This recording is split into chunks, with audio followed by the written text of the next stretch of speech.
సాలూరు నియోజకవర్గం మక్కువ మండలం పంచాయతీ రహదారుల శంకుస్థాపన కార్యక్రమానికి ఇక్కడికి వచ్చేసిన అన్నదమ్ములకి, ఆడపడుచులకి, అక్క చెల్లెలందరికీ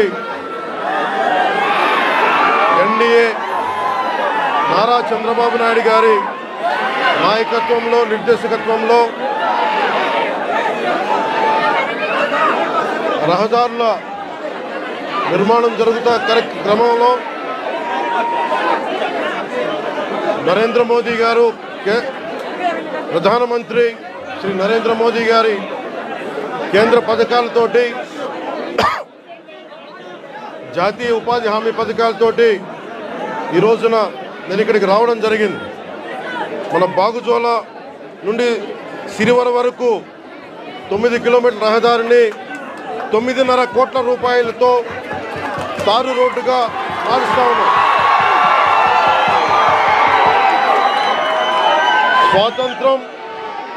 మనకి స్వాతంత్రం వచ్చినప్పటి నుంచి దాదాపు 70 సంవత్సరాల పైన ఈ రోడ్డుని మనం వేసుకోలేని పరిస్థితి. నేను మీ దృష్టికి ఈ రోజున నేను అన్ని వదిలి, ఇది మీకు పోరాట యాత్ర అప్పుడు నేను అన్ని తిరిగి మన పాడేరు, అరకు, అన్ని గిరిజన ప్రాంతాల్లో తిరిగినప్పుడు నాకు 2 ప్రధానమైన సమస్యలు: 1 రోడ్లు, 2 తాగునీటి అవసరాలు, 3 యువతకి ఉపాధి అవకాశాలు. ఇంత సుందరమైన ప్రాంతం ఇది. దాదాపు 20కి పైగా జలపాతాలు ఉన్నాయి ఇక్కడ. మన విజయనగరం జిల్లా, పార్వతీపురం, ఇవన్నీ కూడా ఉమ్మడి విజయనగరం కానీ జిల్లాలో అద్భుతమైన సౌందర్యం ఉంది ఇక్కడ, ప్రకృతి సౌందర్యం. ఇక్కడ టూరిజంని డెవలప్ చేయాలి. యువతకు కూడా నేను ఒకటే మాటిస్తున్నాను, ఇప్పటిదాకా ఎవరు కూడా ఆలోచించలేదు ఇక్కడికి రావాలని, రోడ్లు వేయాలని. కానీ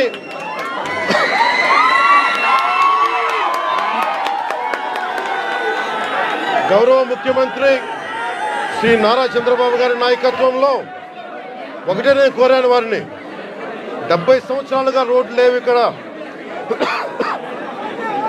70 సంవత్సరాలుగా రోడ్లు లేవు. బాలింతలు రోజు డోలీలో వచ్చే పరిస్థితి ఉంది. డబ్బులు లేవు ఒకవైపు మన దగ్గర. కేంద్ర ప్రభుత్వం 21 నుంచి 22 వరకు 350 కోట్ల రూపాయల చొప్పున కేంద్ర మంత్రివర్గం మన నరేంద్ర మోదీ గారి నాయకత్వంలో 350 కోట్ల రూపాయలు, 670 కోట్ల రూపాయలు వెనుకబడ్డ జిల్లాలకు ఇచ్చారు. గత ప్రభుత్వం ఆధ్వర్యంలో ఆ నిధులు వస్తే ఆ నిధులు ఈ రోజు దాకా దానికి లెక్క పక్క లేకుండా చేశారు. ఈ రోడ్లు వేయడానికి 9.5 కోట్ల రూపాయలు ఖర్చు. మీ దగ్గరికి ఓట్లు అడిగిన వ్యక్తులు, నేను అన్యాయం అయిపోయిన చెప్పిన బిడ్డ, మీరు చూడండి 5 సంవత్సరాల పాలనలో మీకు రోడ్లు వేయలేకపోయారు. కానీ మేము వచ్చి డబ్బులు లేకపోయినా మన వెనకబడ్డ జిల్లాల కోసం 700 కోట్ల రూపాయలు నిధులు ఇస్తే వాటిని ఖర్చు పెట్టలేదు, దారి మళ్లించేశారు. ఋషికొండ ప్యాలెస్కి 500 కోట్ల రూపాయలు ఖర్చు పెట్టారు, కానీ ఇక్కడ 9 కోట్లతోటి రోడ్లు వేయలేకపోయారు.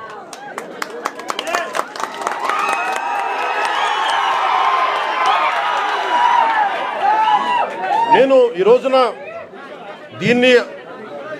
దీన్ని ఆధారం చేసుకొని ఒకటే చెప్తా ఉన్నాను.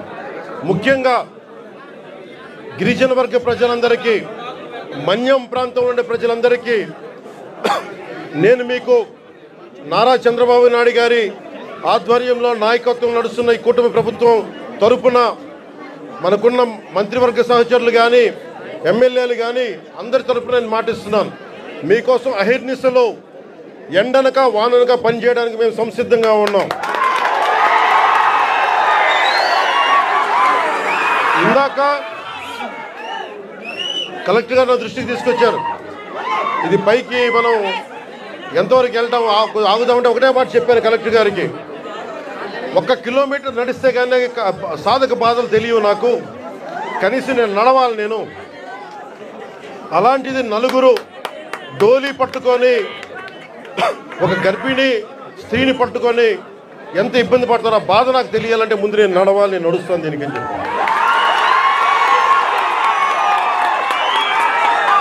తిరుపతి తిరుమల వెంకటేశ్వర స్వామికి నేను కొండెక్కా. ఆయన్ని ఒకటే కోరుకున్నా, నన్ను కష్టాలు తీర్చమని, ప్రజల కష్టాలు తీర్చమని నేను ఆయన కోరి కొండెక్కాను. ఈ రోజున నేను మన కొండెక్కా, మన కష్టాలు తీర్చమని. నా పక్కనే ఉన్న పంచాయతీరాజ్ కమిషనర్ గారికి కూడా, అడిషనల్ జాయింట్ సెక్రటరీ వారికి కూడా ఒకటే చెప్పాను, నా పిఎస్ మసూదన్ గారికి కూడా ఒకటే చెప్పాను, మీరు ఈ రోడ్డు వేసే లోపు ముందు కనీసం ఈ రోడ్డుని రోడ్ రోలర్లు పెట్టి కొంచెం శుభ్రంగా నడిచేలా చేయమని కోరుకుంటున్నాను. నేను అది ఆదేశించాను.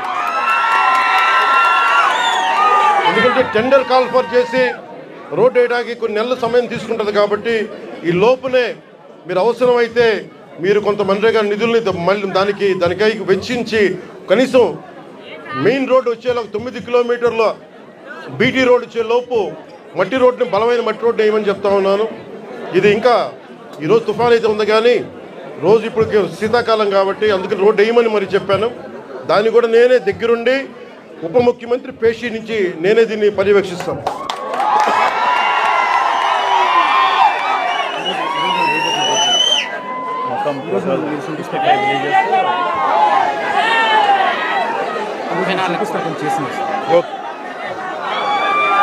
నేను మొన్న కూర్చోవాలి మీరు అందరూ. మొన్న ముఖ్యమంత్రి గారితో గౌరవ ముఖ్యమంత్రి ఒక్క నిమిషం గౌరవ ముఖ్యమంత్రి శ్రీ చంద్రబాబు నాయుడు గారి ఆఫీస్కి వెళ్ళి ఆయన పేషీకి వెళ్ళి ఒకటి తెలియజేశాను, సార్ 70 సంవత్సరాల మనకి స్వాతంత్రం వచ్చిన తర్వాత కూడా ఇంకా పిల్లలు ఇబ్బంది పడుతూ ఉన్నారు, మన్యం ప్రాంతంలో రోడ్లు లేవు, ఎట్లయినా మీరు అంటే నిధుల కొరత ఉన్నప్పటికీ గత ప్రభుత్వం డబ్బులు సంపూర్ణంగా ఊడ్చేసింది. మీకు మద్యం మీద ధర పెంచి దాని మీద కూడా డబ్బులు చేసుకున్నారు. 25,000 కోట్లు భవిష్యత్తులో ఇంత తాగుతారని చెప్పి దాని మీద కూడా డబ్బులు తీసుకున్నారు. దాదాపు ఎన్నో వేల, దాదాపు 15-20 కోట్ల రూపాయలు అప్పులు తీసుకున్నారు, ముఖ్యంగా 3 జిల్లాలకు సంబంధించిన ఆస్తుల మీద. ఇవన్నీ డబ్బులు తీసుకొని కూడా రోడ్డు వేయలేదు. మరి ఏం చేశారు అభివృద్ధి అంటే మీరు ఆలోచించండి. గత కాలంలో ఒక్క మంత్రి అన్నా వచ్చాడా మీరు చెప్పండి. ఈ రోజున నేను అధికారం రాకముందు ప్రజల్లో ఉన్నాను, అధికారం వచ్చిన తర్వాత కూడా నేను మీకోసమే పనిచేస్తాను. ఇక్కడున్న యువతకి నేను ఇదే మీకు మాటిస్తున్నాను. ఈ రోజున మన సాలూరు నుంచి నేను ఒకటే మాటిస్తున్నాను, నేను మన మన్యం ప్రాంతాలు యువతకి ఉపాధి కల్పించేలాగా టూరిజం వైపు కానీ చాలామంది ఇక్కడికి మీకు ఉపాధి అవకాశాలు కల్పించేలా నేను ఇక్కడున్న స్థానిక రాజకీయ నాయకులు, అన్ని పార్టీల రాజకీయ నాయకులతో పాటు మన గిరిజన వర్గ పెద్దలతోటి అందరితో మాట్లాడి ఒక బలమైన పరిష్కార మార్గం తీసుకుంటాం. అందుకే నేను ప్రతి 2 నెలలకు ఒకసారి 3 రోజులు పర్యటన పెట్టుకుంటాను మన జిల్లాలో. నేను ముఖ్యమంత్రి గారికి ఒకటే చెప్పాను, దాదాపు 4,000 గిరిజన తాండాలకి రోడ్లు కావాలి. పంచాయతీలు క్రమంగా చూసుకుంటే 400 పంచాయతీలే కానీ గ్రామాలను మట్టుకు దాదాపు 4,000 తాండాలు ఉన్నాయి.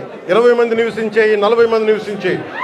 ప్రతి ఒక్కరికి రోడ్డు వేయడానికి కష్టసాధ్యం కనుక ముందు మనం 3 విడతల చొప్పున అనుకున్నాం. ముఖ్యమంత్రి గారి నా దృష్టికి తీసుకొచ్చింది, ప్రధానమంత్రి గారి దృష్టికి మేము తీసుకెళ్ళబోయేది, ఎక్కువ మంది కనుక మీరు తొందరగా రోడ్లు రావాలి అంటే 20 మంది ఒక చోట కాకుండా కనీసం 200 మంది 300 మంది ఒక చోట మీరు అందరూ ఉండగలిగితే రోడ్లు వెంటనే వచ్చేస్తాయి. కాబట్టి సమస్య ఏమవుతుందంటే జనాభా తక్కువ అవడం వల్ల డబ్బులు కేంద్ర ప్రభుత్వం నుంచి వచ్చేయి మనం అన్నీ మిగిల్చుకొని ఈరోజు చేస్తున్నాం. ఈ రోజున మనం నరేగా మీరు ఇలా అరిచి మీ అభివృద్ధి మర్చిపోతున్నారు. మీరు అరిచి సినిమాలు సరదా, నిజంగా మనస్ఫూర్తి చెప్తున్నా, మీకు సినిమాలకి రావాలన్న రోడ్లు ఉండాలి కదా.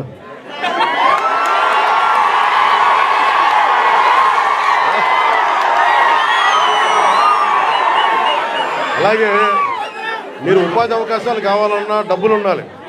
డబ్బులు రావాలంటే ఎక్కడి నుంచి చేస్తాం? వెనకాల పెరట్లో చెట్టు కొడితే డబ్బులు వస్తాయా? మనం ఏదో స్కిల్ నేర్చుకోవాలి, ఒక సమర్థత ఉండాలి. దానికోసం మనం సంపూర్ణమైన ప్రయత్నం చేస్తూ ఉన్నాం. నేను మీకు ఈరోజు మాటిస్తున్నా, నేను 2017లో చెప్పినప్పుడు మాట ఇచ్చాం, వెనక్కి వెళ్ళాం, నిలబడ్డాం. అలాగే ఈ రోజున ఇంకో మాట ఇస్తున్నాం. గౌరవ ముఖ్యమంత్రి నారా చంద్రబాబు నాయుడు గారి తరపు నుంచి కానీ, కూటమి ప్రభుత్వం తరపు నుంచి కానీ, మన మంత్రివర్గ సహచరులు కానీ, ఎమ్మెల్యేల తరపు నుంచి నేను ఒకటే మాట ఇస్తున్నా. ఇక్కడికి ఈరోజు వచ్చి ఈ రోడ్ల కోసమే రాలేదు నేను. మీ కష్టాలు తెలియాలి, మీ బాధలు తెలియాలి, నేనున్నా ఈ రోజున.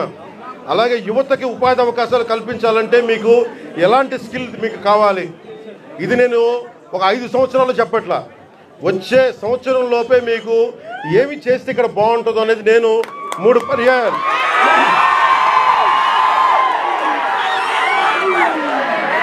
నేను 6 నెలలు అయింది ప్రభుత్వం వచ్చి.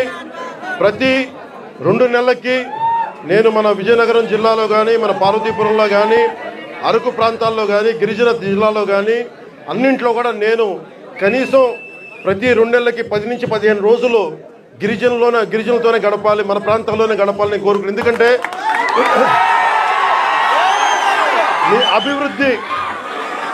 మీ అభివృద్ధి నాకు చాలా అవసరం. మీరు ఆనందంతో ఉండాలి. 70 సంవత్సరాల తర్వాత కూడా ఇంకా మీరు మందులకి, ఇంకా మీరు రోడ్లకి, ఇంకా మీరు ఉపాధి అవకాశాలకి బాధపడుతుంటే చలించే వ్యక్తి నేనున్నాం, దానికి స్పందించే వ్యక్తి ముఖ్యమంత్రి గారు ఉన్నారు. మా ఇద్దరి బాధకి మీకు న్యాయం చేయడానికి నరేంద్ర మోదీ గారు ఉన్నారు. మేము ముగ్గురం మీ బాధలను అర్థం చేసుకొని, నేను వాళ్ళందరి తరఫున క్షేత్రస్థాయిలో మన మంత్రివర్గ సహచరులతో, ఎమ్మెల్యేల తరఫున అందరితోటి కలిసి నేను ప్రతి గ్రామం పర్యటించి కష్టాలు తెలుసుకొని, కొంతమంది పెద్దల్ని పిలిచి అవసరమైతే ఎలాంటి అభివృద్ధి ఇక్కడ అద్భుతంగా ఉంది, చూస్తూ ఉంటే చాలా అద్భుతంగా ఉంది. ఉదాహరణకి ఇలాంటి ఇల్లున్న చోట మంచి ఇల్లు చేసి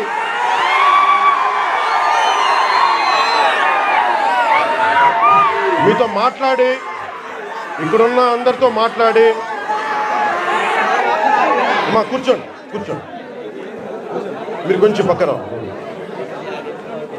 ఇలాంటి సుందరమైన ఈ కనిపించే చోట, ఇలాంటి కొంత మైదానం ప్రాంతంలో కనిపిస్తే, ఇక్కడ పల్లంగా ఉండవు కంటే ఎత్తు పల్లా లేకుండా చదరంగా ఉండే ప్రాంతంలో నిజంగా ఇది హోమ్ స్టే అని అంటాం. అమెరికా లాంటి చోట్ల, విదేశాల లాంటి చోట్ల ఏం చేస్తారంటే, ఇలాంటి చోట్ల ఇలాంటి ఇళ్లలో వచ్చి ఉండేలాగా వాళ్ళకి కావాల్సిందల్లా శుభ్రంగా ఉండాలి.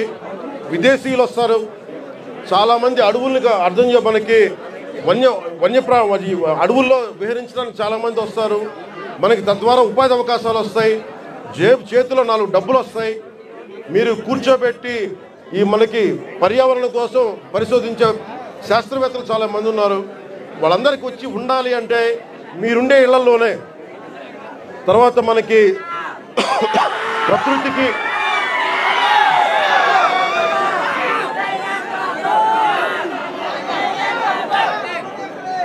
5 సంవత్సరాల్లో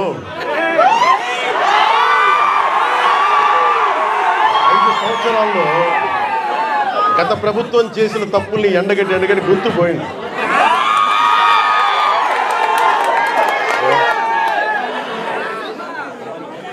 ఈ రోజున నేను మీకు ఒకటే మాటిస్తున్నా, మీకోసం నిరంతరం పనిచేయడానికి నేను ఉన్నాం. ఈ రోజున మన బడ్జెట్ 19 పంచాయతీలకు సంబంధించి ఇలాంటి రోడ్లే దాదాపు 40 కోట్ల రూపాయలతోటి మనం శాంక్షన్ చేసాం. ఇక్కడ పాడేరు, ఇంకొంచెం రంపచోడవరం దగ్గర రోడ్లలో ఇలాంటి పంచాయతీలు పెట్టుకొని ఒక్కొక్క సంవత్సరంలో 350 కోట్ల రూపాయల చొప్పున ప్రతి గ్రామం కనెక్ట్ అయ్యేలాగా ఇలాంటి ఇబ్బందులు లేకుండా ఒక ప్రతిపాదన తీసుకొచ్చాం. నాకు కావాల్సిందల్లా మీ దగ్గర నుంచి సహకారం కావాలి. మీరు సహకారం ఇస్తారని నేను మనస్ఫూర్తిగా కోరుకుంటా ఉన్నాను. ఎందుకంటే మనం విజయనగరం జిల్లా చూస్తూ ఉంటే, ఉమ్మడి విజయనగరం జిల్లా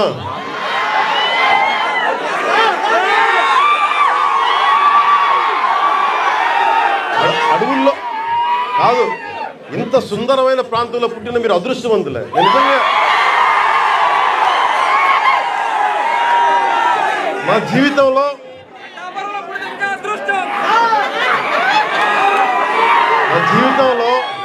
నేను ఎప్పుడు అసూయపడలా. నాకు ఈర్ష్య ఉండదు. ఎవరైనా నాకైనా విజయం సాధించిన ఎత్తుకు ఎక్కి నాకు ఇబ్బంది ఉండదు. మొట్టమొదటిసారి మిమ్మల్ని చూస్తే నాకు అసూయగా ఉంది. ఇంత చక్కటి ప్రకృతి మధ్య మీరు బతుకుతూ నాకు అసూయ కలిగిస్తూ ఉన్నారు. అందుకని మీకు నాకు గుడొద్దు, బడి కావాలి మనందరికీ. ముందు చదువు ఉంటేనే భగవంతుడు గుర్తొస్తాడు, బడి ఉన్న చోట కూడా వస్తుంది. అందుకని నేను మీకు నిరంతరం మీకు అందుబాటులో ఉంటాను. కలెక్టర్ గారికి కూడా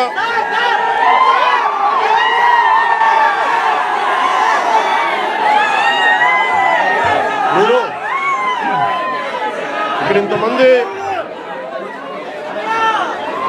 మీరు అన్నయ్య అంటారు, ఏం చేయరు.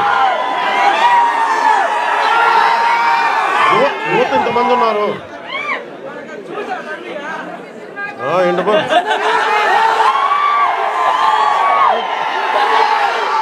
యువత ఇంతమంది ఉన్నారు.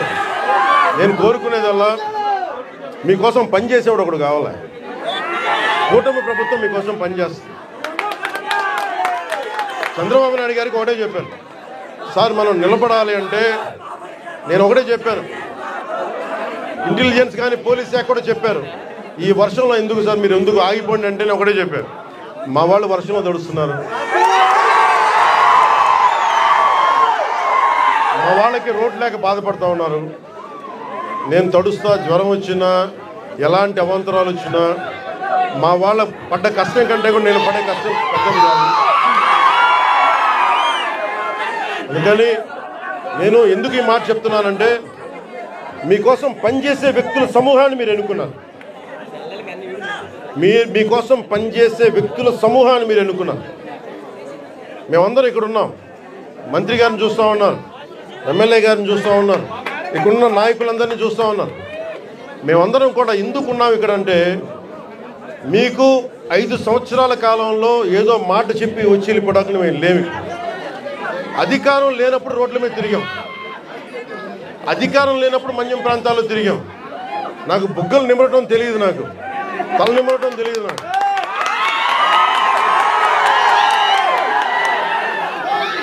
నేను మీ కన్నీళ్లు తుడిచి పారిపోయే వ్యక్తిని కాదు. నేను దూరంగా ఉన్న నా రూమ్లో కూర్చొని ఉన్నా మీకోసం నిరంతరం పరితపించే వ్యక్తిని.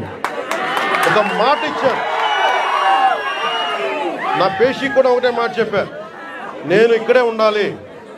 2 నెలలకు ఒకసారి 10 రోజులు చొప్పున నేను మన్యం ప్రాంతం మొత్తం తిరగాలి. నేను ఒక్కొక్క యువకుడికి మాటిస్తున్నాను, ఒక్కొక్క యువతికి మాటిస్తున్నాను, ఒక్కొక్క గిరిజన తల్లులకి మాటిస్తున్నాను, ఒక్కొక్క గిరిజన పెద్దలకి మాటిస్తున్నాను. నేను మీకోసం ఒళ్ళు వంచి పనిచేస్తాను. మీకోసం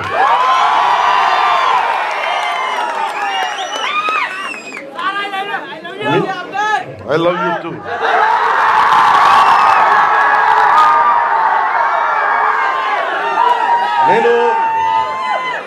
నేను మీకు చెప్పినంత ఐ లవ్ యూ నా బిడ్డలకు కూడా చెప్పలేదు. నేను మీరు చూపించే ప్రేమ పవన్ కళ్యాణ్కి అధికారం ఉన్నా లేకపోయినా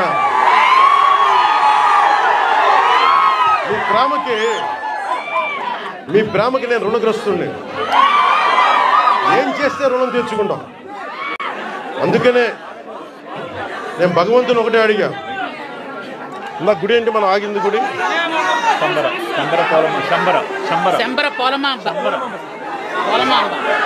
ఇందాక దారిలో వచ్చేటప్పుడు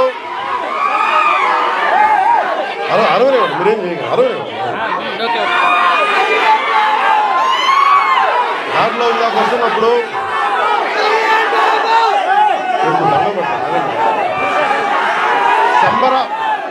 శంబర పోలమామగా తల్లిని అడిగా. శంబర పోలమామ తల్లిని ఒకటి అడిగా, తల్లి మా అడవి బిడ్డల కష్టాలను తీర్చిన శక్తి నువ్వు నాకు. మా రాష్ట్రంలో డబ్బులు రావాలి,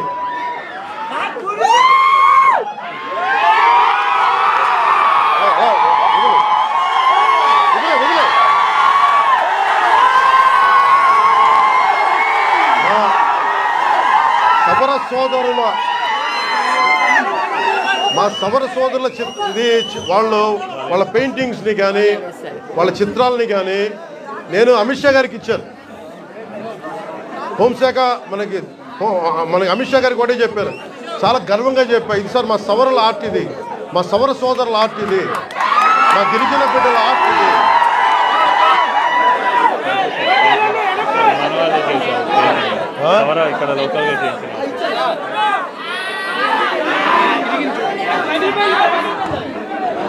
నాకు దీంట్లో ఎంత అందంగా అనిపిస్తుంది.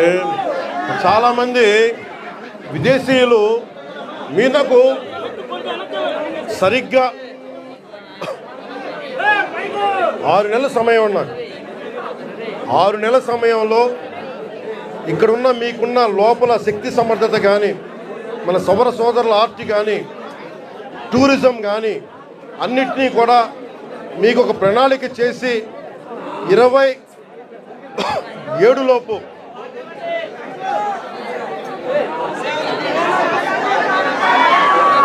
రెండున్నర సంవత్సరాల్లో నేను ఇక్కడ అభివృద్ధి చేసి చూపిస్తాను. ఇక్కడ ముఖ్యమంత్రి గారి ఆధ్వర్యంలో, ప్రధానమంత్రి గారి నిర్దేశకత్వంలో నేను కానీ మా మంత్రివర్గ సహచరులు కానీ మీకోసం ఒక కూలీలా పనిచేస్తాం, మీకోసం తిరుగుతాం. చాలామంది చేయడానికి సంసిద్ధంగా ఉన్నారు, మీకోసం పనిచేస్తాం. ఇంకొకసారి మాటిస్తూ మీకు 2 నెలలకు ఒకసారి 3 రోజులు మన ప్రాంతాల్లో నేను తిరుగుతా. అన్ని మన్యం ప్రాంతాల్లో 10 నుంచి 12 రోజులు మన గిరిజన ప్రాంతాలన్నీ తిరిగి, ఎక్కడైతే నీళ్లు లేవు, ఎక్కడైతే స్కూల్స్ ఇబ్బందులు ఉన్నాయి, గిరిజన సంక్షేమ హాస్టల్స్ ఎలా ఉన్నాయి, అలాగే మనకి టూరిజం ద్వారా మీకు అభివృద్ధి ఎలా ఉండాలి, ఇవన్నీ ముందుకు తీసుకెళ్తామని తెలియజేసుకుంటూ, అలాగే మీ భూముల్లో పంటలు పండి మీకు ప్రకృతి వ్యవసాయంలో మీరు ఆరితేరేలాగా, దానికి మార్కెట్ వచ్చేలాగా మేమందరం సాయశక్తిలో కృషి చేస్తామని తెలియజేసుకుంటూ మీ అందరికీ ఏమంటారు,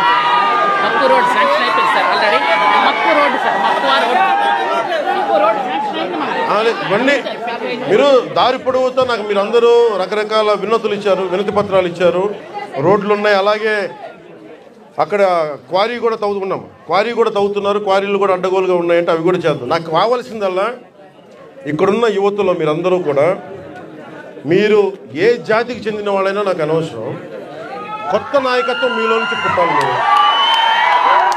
నేను కులం కానీ, మతం కానీ, ప్రాంతం కానీ చూడడం, మానవత్వాన్ని చూస్తాను. అంటే డోలీల్లో గర్భస్రావం అయి బిడ్డను కోల్పోయిన తల్లి నా అక్క, నా చెల్లిని చూడాల, నాతో నా రక్తం పంచుకు పుట్టకపోవచ్చు, కానీ చనిపోతే నా ఇంట్లో నా అక్కో నా బిడ్డ చనిపోతే ఎంత బాధపడ్డాను అంత బాధపడ్డాను. అందుకొచ్చా నేను కోరుకుంటున్నాను ఒకటే, నేను ఒక నిమిషం ముఖ్యంగా ఇక్కడున్న యువతకి ఈ రోజున మన కూటమి ప్రభుత్వానికి మీరు 164 సీట్లు ఇచ్చి, అలాగే ఎంత 164 కదా, 11 అంటే వాళ్ళకి 11 మన 165 164 సీట్లు ఇచ్చి 21 ఎంపీలు ఇచ్చారంటే మేమేదో ప్రతి ఎంపీని బాధ్యత తీసుకునేలా చేస్తాం. ఎంపీ అంటే ఒకటే చెప్తున్నాం, మీరు ఢిల్లీలో కూర్చొని చాలాసార్లు చెప్పాను, కాదు మీకోసం పని చేయడానికి. నేను పని చేస్తా, పని చేయనిస్తా. యువతకి ఒకటే అడుగుతా ఉన్నా, మీరు మీ నాయకులు ఇప్పుడు నేను ఒక మాట చెప్పా, మీరు నాకు వెంటనే 2019లో మీరు నన్ను గెలిపించలా, మీరు నన్ను టెస్ట్ చేశారు కదా, నిలబడతాడా లేదా అనేది. అలా కాదు, నేను అనేది మంచిది, పరీక్షించాలి నాయకుడిని. పరీక్షించిన తర్వాత నిలబడతాడా లేదా అని తెలియాలి. అలాగే ఈ రోజున ఇప్పుడు రోడ్లు ఇందాక దారిలో వస్తుంటే రోడ్లు వేయిస్తున్నాం, బీటీ రోడ్లు వేయిస్తున్నాం, సీసీ రోడ్లు వేయిస్తున్నాం. అవి క్వాలిటీ రోడ్లు ఉన్నాయా లేదా అనేది ప్రమాణాలు ఉన్నాయి, మీరు కూడా చెక్ చేయాలి. మీరు గొడవ పెట్టుకునే అవసరం అయితే రోడ్లు క్వాలిటీ లేదు, ఎందుకు క్వాలిటీ లేదు, మీకు సంక్షేమ హాస్టల్స్లో ఇబ్బందులు ఉన్నాయి, మాట్లాడండి. మీరు గట్టిగా ఉంటే కలెక్టర్ గారికి బలం వస్తుంది మిగతా వాళ్ళని పనిచేయించడానికి. మీరు గట్టిగా ఉంటే మనకి ఎమ్మెల్యే గారికి బలం వస్తుంది. మీరు గట్టిగా ఉంటే మేడం గారికి బలం వస్తుంది. మీరు బలంగా ఉంటే మేము డబ్బులు ఎవరికి చెప్పండి, మనందరూ కష్టపడుతున్న డబ్బులు, మనందరి డబ్బులు, ఎవరి దయా దక్షిణ్యాల మీద లేవు డబ్బులు. ఇక్కడ మన కష్టం ఇది.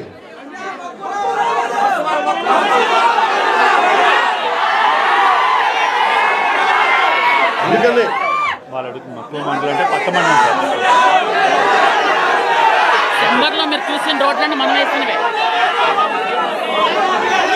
రమ్మంటా ఒకసారి, ఇప్పుడు కాదు, నేను ఒక నిమిషం. నాకు మక్కువ మండలం అంటే చాలా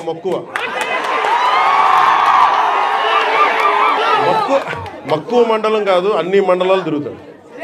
ఒక్క రోజులో అన్ని సాధ్యం కాదు కాబట్టి మీరు నాకు వదలండి. ఆ రోజు మా జయకృష్ణ గారి కోసం వచ్చినప్పుడు మొత్తం వచ్చారు కదా, నేను మర్చిపోతాను ఆ రోజున. అన్నీ కాదు. నా కోరిక ఒకటేంటంటే నన్ను పని చేసుకునేవాడు.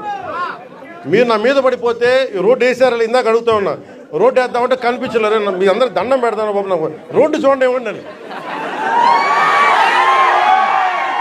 ఓజీ అని. లేదంటే అన్న ఇదివరకు సీఎం అనే వాళ్ళు ఇంకా పోలా, డిప్యూటీ సీఎం గారు సరిపోతుంది, ఆనందించాం.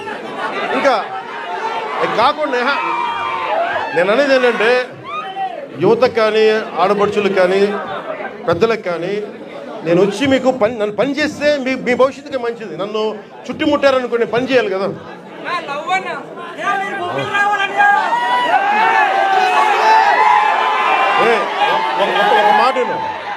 ఒక మాట ఏనండి, ఉత్తరాంధ్రలో మీరు తెలుగు నేర్పించిన నేల ఇది, వాడుక భాష నేర్పించిన నేల ఇది, తిరుగుబాటు అంటే నేర్పించిన నేల ఇది. అంటే మనల్ని ఎవరన్నా దోపిడీ చేస్తుంటే ఎదురు తిరిగే నేల ఇది. మీరు ఈరోజు ఏమైపోయారంటే మీరు సినిమాల మోజులో పడిపోయి మీరు పోస్టర్లు పెట్టి ఓజీ లేదంటే మిగతా హీరోలకి జైజీలు కొట్టి ఇవన్నీ కొట్టండి. కానీ మీరు కనుక మీ జీవితం మీద బాధ్యత తీసుకోకపోతే ముందుకెళ్ళారు. మీరు మాట్లాడితే అన్న మీసం తిప్పు అంట. నేను మీసం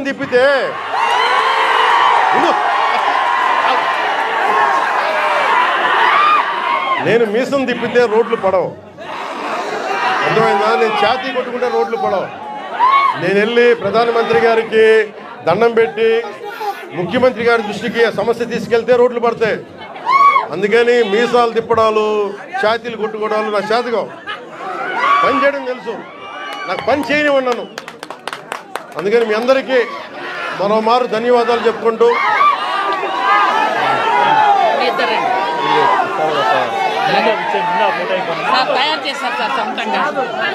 ఏం తెలియదు.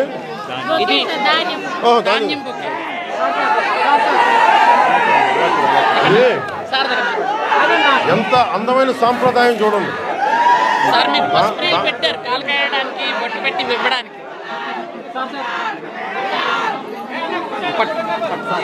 చెక్ సార్, మహిళా సంఘాలు 4 కోట్ల రూపాయలు. ఎంత 4,14,00,000 లోన్ సార్ వీళ్ళకి. అలాగే మన మహిళా సంఘాలకు సంబంధించి 4,14,00,000 4,14,72,000 మన మహిళా సంఘాలకి రుణంగా తీసుకున్నాం. ఓన్లీ మన పనసభద్ర పంచాయతీకి 4,12,74,000